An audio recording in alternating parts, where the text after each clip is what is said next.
Ok, chào mừng tất cả các bạn đã quay trở lại với DA Channel. Thì hôm nay mình sẽ tiến hành mở hộp và đánh giá nhanh chiếc iPhone 12 Pro Max cùng với đầy đủ phụ kiện của nó. Đó là một chiếc ốp da, một cục sạc nhanh 20W và một chiếc sạc MagSafe mới được ra mắt của Apple. Thì ngoài ra mình cũng sẽ tiến hành so sánh về hiệu năng với chiếc iPhone 11 Pro Max để cho các bạn cùng xem. Còn bây giờ chúng ta cùng tiến hành mở hộp thôi nào.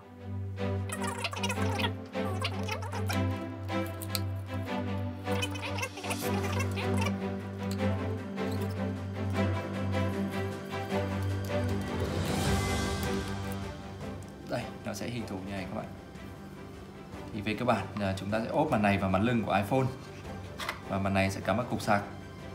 Thì chúng ta sẽ tiến hành sạc thôi.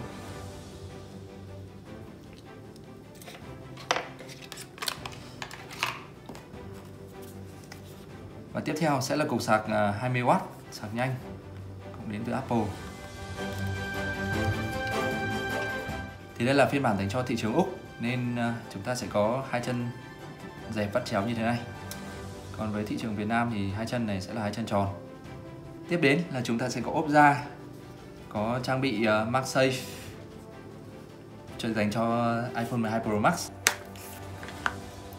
Đây thì chúng ta sẽ có hai hướng dẫn, có cả tiếng Việt. Thì dấu hình tròn này sẽ được tương ứng với MagSafe sạc 500 mới. Thì về cơ bản chúng ta sẽ khi chúng ta sạc thì chúng ta sẽ đặt vô như này thì 500 nó sẽ tự hít. Còn phần quan trọng nhất của ngày hôm nay đó là chiếc iPhone 12 Pro Max. Thì so sánh với vỏ hộp của chiếc iPhone 12 Pro thì chúng ta sẽ có vỏ hộp lớn hơn, tương tự so với thế hệ trước.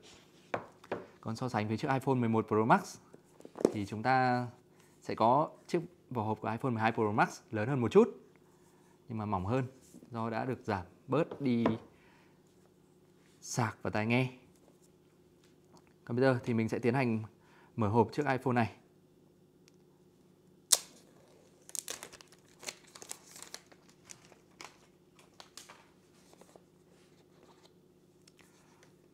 Thì về cơ bản thì năm nay chúng ta sẽ có chiếc iPhone với màn hình 6,7 inch, to hơn so với chiếc iPhone 11 Pro Max.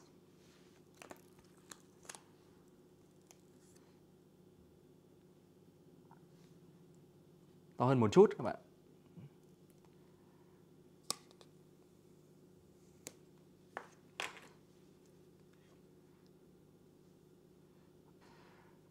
Khay SIM thì đã được đẩy lên trên này thay vì ở bên dưới như chiếc iPhone 12 Pro. Hôm nọ mình đã tiến hành mở hộp. Thì trong hộp để chúng ta vẫn sẽ có khay chọc SIM và tấm dán sticker và một đoạn dây sạc dài 1 mét của Apple.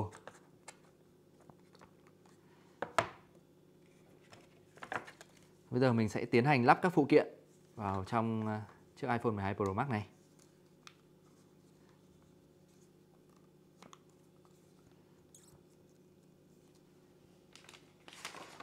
Thì với chiếc ốp da năm nay thì chúng ta sẽ có một khoảng cover bên dưới, một khoảng che phủ phần bên dưới để bảo vệ phần bên dưới này. Thì mình khuyên các bạn nên dùng ốp bởi vì như tụi mình đã được trải nghiệm thì nếu mà không dùng ốp thì chúng ta sẽ có gợn ở bên trên tay, cảm giác khá là khó chịu. Còn nếu mà các bạn có điều kiện thì nên mua chiếc ốp này của Apple bởi vì mình cũng làm rơi điện thoại khá là nhiều. Và với chiếc ốp này thì mình chưa bao giờ cần phải dán màn hình cả. Và điện thoại mình sau sử dụng hơn 1 năm thì nó vẫn y nguyên như mới, không có dấu hiệu vỡ hoặc chảy xước đáng kể gì nhiều. Thì mình sẽ tiến hành active nhanh và sẽ so sánh về hiệu năng với chiếc iPhone 11 Pro cho các bạn. Ok, thì trong lúc chờ đợi tải Antutu thì mình sẽ tiến hành thử tính năng sạc không dây 5 châm mới của Apple. Thì chúng ta đặt vào nó sẽ tự hít và chúng ta sẽ có một cái animation là một cái hiệu ứng mới được dành riêng cho sạc 5 châm. Thì về quan điểm cá nhân của mình khi so sánh với hai chiếc máy này thì chúng ta sẽ có cảm giác về chiếc iPhone 12 Pro Max sẽ to hơn chiếc iPhone 11 Pro Max một chút. Bởi vì màn hình nó sẽ tăng từ 6,5 inch lên 6,7 inch. Còn về chiếc ốp mới năm nay, chiếc ốp da mới năm nay của Apple thì mình đánh giá là nó khá là mềm, cầm khá là sướng tay. Ngoài ra thì mình cũng muốn chia sẻ về tốc độ 5G dành cho những bạn đang sinh sống ở Úc. Thì hôm nọ tụi mình có đo được trên chiếc iPhone 12 Pro về một số vùng quê ở Úc thì tốc độ 5G với đầy đủ vạch sóng với khoảng 4 vạch sóng thì chúng ta sẽ có tốc độ khoảng trên 700 megabit trên một giây cho đến hơn 1000 megabit trên một giây, thì tương đương với chúng ta download một bộ phim khoảng 1 GB sẽ chỉ mất khoảng 7 đến 10 giây.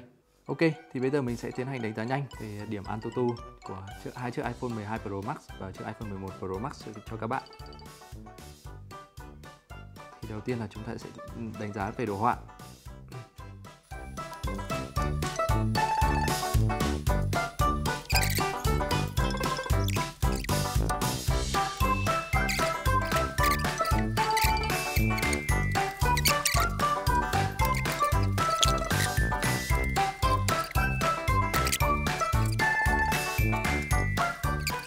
Ok, thì mình vừa tiến hành đánh giá nhanh về điểm Antutu của hai chiếc iPhone 12 Pro Max và chiếc iPhone 11 Pro Max cùng với bộ nhớ là 256GB.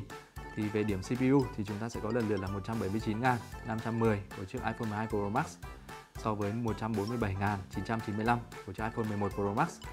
Về GPU sẽ là 264.091 và 219.401. Về memory là 113.352 so với 84.052. Về trải nghiệm của người dùng là UX thì chúng ta sẽ có 96.059 so với 79.362. Và tổng điểm của chiếc iPhone 12 Pro Max sẽ là 653.012 so với 530.810 của chiếc iPhone 11 Pro Max. Và tiếp theo mình sẽ so sánh về khả năng render video trên ứng dụng iMovie của iPhone của hai chiếc iPhone này.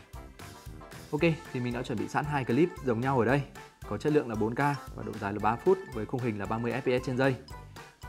Thì đầu tiên là mình sẽ nhân đôi hai clip này, nhân thêm nữa, gắn hiệu ứng màu vào cho từng cái. Đây chúng ta sẽ có màu giống nhau đi. Thì đây là poster. Bên này thì mình sẽ gắn last.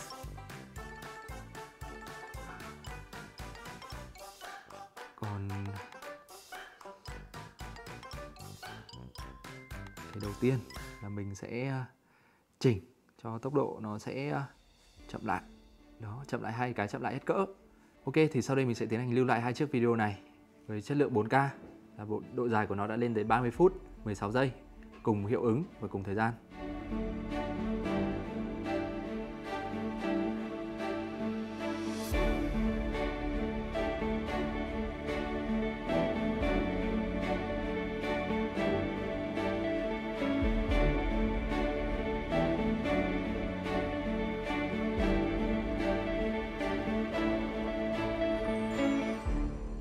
Ok, thì mình vừa xuất hai chiếc video cùng với chất lượng hình ảnh, cùng với dung lượng và cùng thời gian và hiệu ứng. Thì điểm khác biệt mà mình thấy thì là chiếc iPhone 12 Pro Max này tốc độ của nó sẽ nhanh hơn một chút nhưng mà cũng không đáng kể. Thì mình đã tiến hành giới thiệu về chiếc iPhone 12 Pro Max của năm nay và cũng đã tiến hành đánh giá nhanh về điểm Antutu cũng như là xuất video trên iMovie cho các bạn. Thì quan điểm của cá nhân mình thì mình thấy là hai chiếc iPhone này cũng khá là tương đồng. Chỉ khác biệt là camera chiếc iPhone 12 Pro Max và chiếc iPhone 12 Pro sẽ rộng hơn một chút so với thế hệ trước. Còn về hiệu năng thì với tiến trình 5 nanomet thì chiếc iPhone thế hệ iPhone 12 cũng như thế hệ iPhone 12 Pro sẽ nhanh hơn so với thế hệ iPhone 11 Pro Max. Ngoài ra thì về tác vụ edit video trên iPhone thì mình thấy hai chiếc iPhone này cũng khá là tương đồng nếu mà xét về clip ngắn. Còn về clip dài thì chúng ta sẽ chỉ thấy một điểm khác biệt một chút ở hai chiếc iPhone này. Còn nên nâng cấp hay không thì theo quan điểm cá nhân của mình là vẫn là tùy thuộc vào nhu cầu của các bạn. Nếu các bạn muốn trải nghiệm một chiếc màn hình to hơn một chút, đó là 6,7 inch thay vì 6,5 inch thì các bạn nên nâng cấp. Còn không thì thôi dùng iPhone 11 Pro Max cũng được. Nếu các bạn bật 5G thì lưu ý tình trạng là máy có thể nóng lên. Như vậy là kết thúc quy trình đánh giá và mở hộp chiếc iPhone 12 Pro Max của mình. Nếu các bạn có cảm nghĩ gì, cảm nhận gì cũng như bất kỳ câu hỏi nào thì đừng ngại để lại bình luận bên dưới cho tụi mình nhé. Còn bây giờ xin chào và hẹn gặp lại.